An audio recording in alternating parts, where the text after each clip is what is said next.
Back in the kitchen now with Lindsay Brooks. Hi. We got more old bananas we need to use, Yes, right? we still need to use up these bananas. That's the plan of the day. I understand it. I totally get it. So what are we making? So this one was inspired by my father-in-law. He's been looking for some type of homemade granola bar that isn't loaded with all the sugars and the chemicals that are in most of the bars. So I kind of went to the drawing board and said, well, what's sweet and what does something that he likes to eat? He likes to eat bananas. Perfect. And they have a lot of natural sugar in them among all the other vitamin benefits to it. So instead of adding sugar to a granola bar, we're going to add just straight up bananas. And then we've got some toasted walnuts, we've got figs, and we've got oatmeal that can go in it. And the question is, do you like them? Well, he hasn't had them yet. Oh, so you're going to surprise him? This is a surprise. I think he's going to like them, and I have to be honest with you.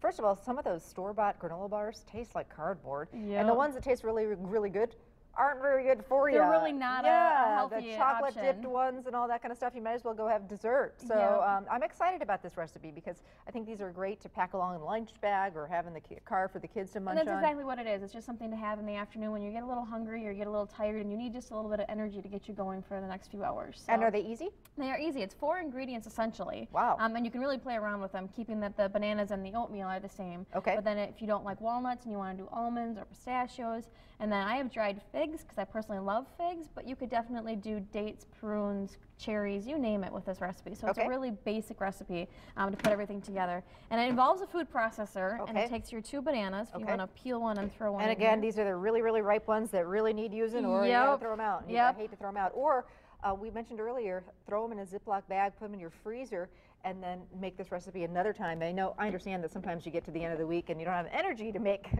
something like this. exactly. So just don't. I hate to waste things, so don't throw them out for sure. You want to liquefy them. Okay. So go ahead and put them in the processor and let them go. They're essentially going to turn into mush. Okay. And as soon as they liquefy, again, frozen bananas will almost be at this stage right away. Okay. So you can see that we've got banana puree, if you will. We're going to go ahead and add those figs in here, or if they were dates or prunes. And these are the dried. Dried Okay. ones, yep. Now what's that going to do? That's going to add another flavor of sweetness, as Okay. dried fruits have the natural sugars in them. Okay. But then also gives it a little bit of texture to it and flavor that comes Okay. through on it. And can you get those? I've never bought dried figs. Can you get them anywhere? I mean, typically any grocery store will have them in the dried fruit section. Okay. And we're just going to pulse them up, chop them up a little bit. Okay. And then we've got our walnuts here that are just regular. They're not toasted or anything. And they don't have. This doesn't have to be real smooth at this point, then. No, no, Okay. it's a very rustic bar. Okay. So Okay. we'll add the Walnuts. walnuts to it. Okay. And while I got it open, I'm going to add just a pinch of cinnamon, Okay. a little pinch of salt, And some vanilla. and nutmeg. And nutmeg. Okay. Something that I think goes really well with bananas that we haven't had yet today. So, and I like to use fresh nutmeg. You don't have to. You can use the regular one. But if you're looking for something different in the kitchen, most grocery stores carry the nuts, smells and so this is a little good. microplaner.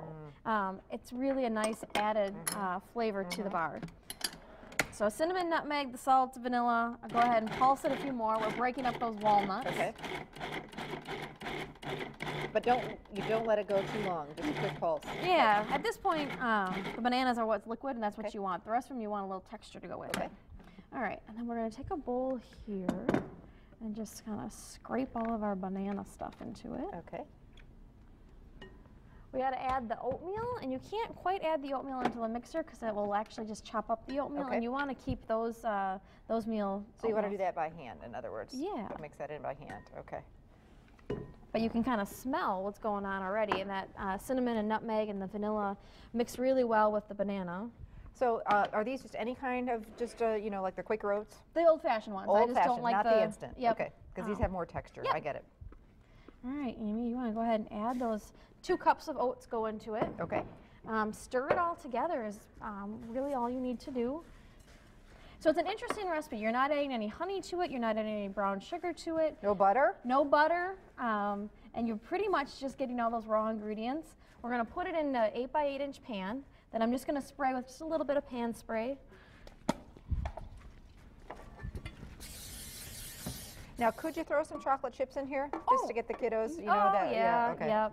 And you could do maybe more kid-friendly dried fruits too. Okay. You know, something of dried blueberries or cherries Good would to work know. too. Okay.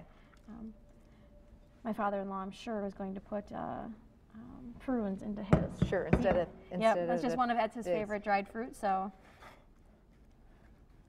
yep, and you just kind of gently pat it in there. So gently, don't push it down too much. Yeah, it's not one of those where you're going to actually put some force into it. Okay. You're going to bake this. It goes into a 325-degree oven for about 20 minutes or so. What you're going to know is it's going to kind of get brown on the sides. They'll toast up a little bit, and then you're also going to start to smell that cinnamon and nutmeg come through on it. And then when do you cut them? Let them cool completely, but then cut them that day, and then I normally just wrap them individually, and then I just take one with me on the days that I want to have one. They look fantastic and Thank you. guilt-free pretty much. Yep, Wow. and they'll last a couple weeks in a wrapped container. So I love that recipe. Thank you so much. Can't wait to try it.